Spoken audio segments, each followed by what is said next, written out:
Welcome to మా జిందగీ. ఈరోజు నేను ఎంగేజ్మెంట్ రింగ్ ప్లేట్ అనేది ఎలా చేసుకోవాలో చెప్తాను. దానికి కావాల్సినవి colour sheets, peacock feathers, white pearls, half pearls ఇవి, అండ్ రింగ్ ఒకటి, ఫ్రేమ్ శారీస్కి తీసుకునేది, marker, golden ribbon, glue gun ఇక్కడ నేను స్క్రీన్ మీద చూపిస్తున్నవి, అండ్ ఒక కార్డ్బోర్డ్ తీసుకొని దాన్ని రౌండ్ షేప్లో కట్ చేసుకొని దానికి ఇలా క్లాత్తో మనం పేస్ట్ చేసుకోవాలి. ఇది క్లాత్ కాబట్టి కొంచెం అటు ఇటు ఉండొచ్చు, సో మనం అడ్జస్ట్ చేసుకొని దాన్ని ఇలా పేస్ట్ చేయాలి గ్లూ గన్తో. నెక్స్ట్ ఆ క్లాత్కి రౌండ్గా డెకరేషన్ చేయడానికి నేను గోల్డెన్ రిబ్బన్ యూస్ చేశాను. అండ్ ఇక్కడ కొంచెం అట్రాక్టివ్గా ఉండడానికి పర్ల్స్, వైట్ హాఫ్ పర్ల్స్ చెప్పాను కదా, అది యూస్ చేశాను.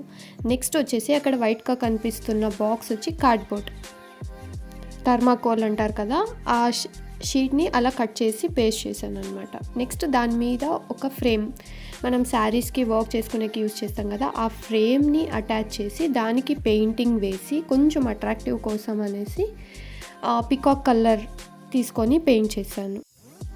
అక్కడ పర్పుల్ కలర్లో కనిపిస్తున్న షీట్ మనకి ఇప్పుడు పేస్ట్ చేసుకోవడానికి ఈజీగా వెనక స్టిక్కర్ టైప్లో దొరుకుతున్నాయి అన్నమాట, A4 షీట్ సైజు. సో నేను అది యూజ్ చేశాను. అండ్ నెక్స్ట్ వచ్చి ఈ రింగ్స్ అనేటివి మనకి గోల్డ్ షాప్లో రింగ్స్ కోసం బాక్సెస్ ఇస్తారు కదా, ఆ బాక్సే యూజ్ చేసుకున్నాను. దానికి పర్ల్స్తో గోల్డెన్ రిబ్బన్తో డెకరేట్ చేశాను అనమాట, కొంచెం అట్రాక్టివ్గా బాగా కనిపించడానికి.